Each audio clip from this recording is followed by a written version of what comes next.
I need to be very careful in this video because I genuinely believe there is a slim chance I am trying to be baited into a situation where litigation could be a result. And so I'm going to be very careful. I'm also pretty upset.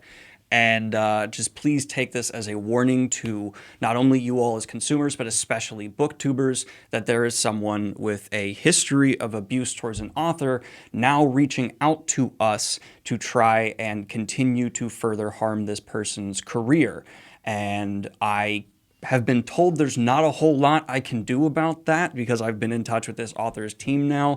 But I do know, and I have their permission to make this video, that people like this operate because of that. We can't do much when someone is a stalker, a harasser, and they are able to do what they do because there is so little that can be done. Fortunately, I have a platform, and the least I can do is ring a bell so that other people in my situation do not make a mistake that I did. And to fully provide the context of who I'm talking about, all I need to say is please Google the author Peter S. Beagle legal and look into his history of legal trouble, and you will understand exactly who reached out to me. That's all you really need to do. And fortunately, I know that my audience likes reading. What this person did was provide a lot of evidence that I now do not believe is real, and told me that Peter S. Beagle had plagiarized this book.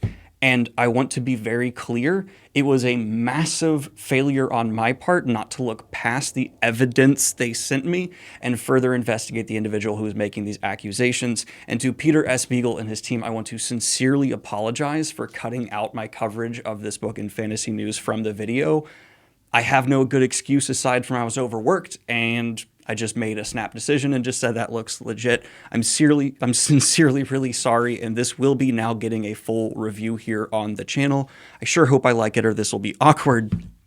But that individual did this, and so I cut a chunk out of my Fantasy News, and I'm really upset about that. And to make things fully clear, this is not the only controversy has been caught up in. There are all sorts of complaints floating around online about unfulfilled merchandise, and he's pissed off the likes of Neil Gaiman, it seems. I don't know the full details of the situation. There was an appeal made that apparently was immediately thrown out. Wonderful.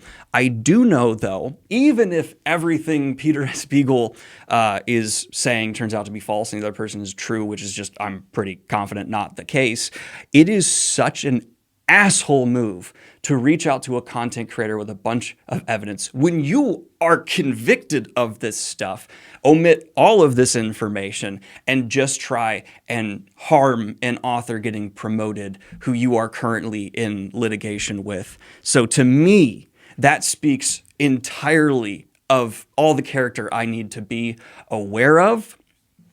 And every other booktuber, please keep an eye out for claims against Peter S. Beagle and any other author and quadruple check them. Basically, I'm just really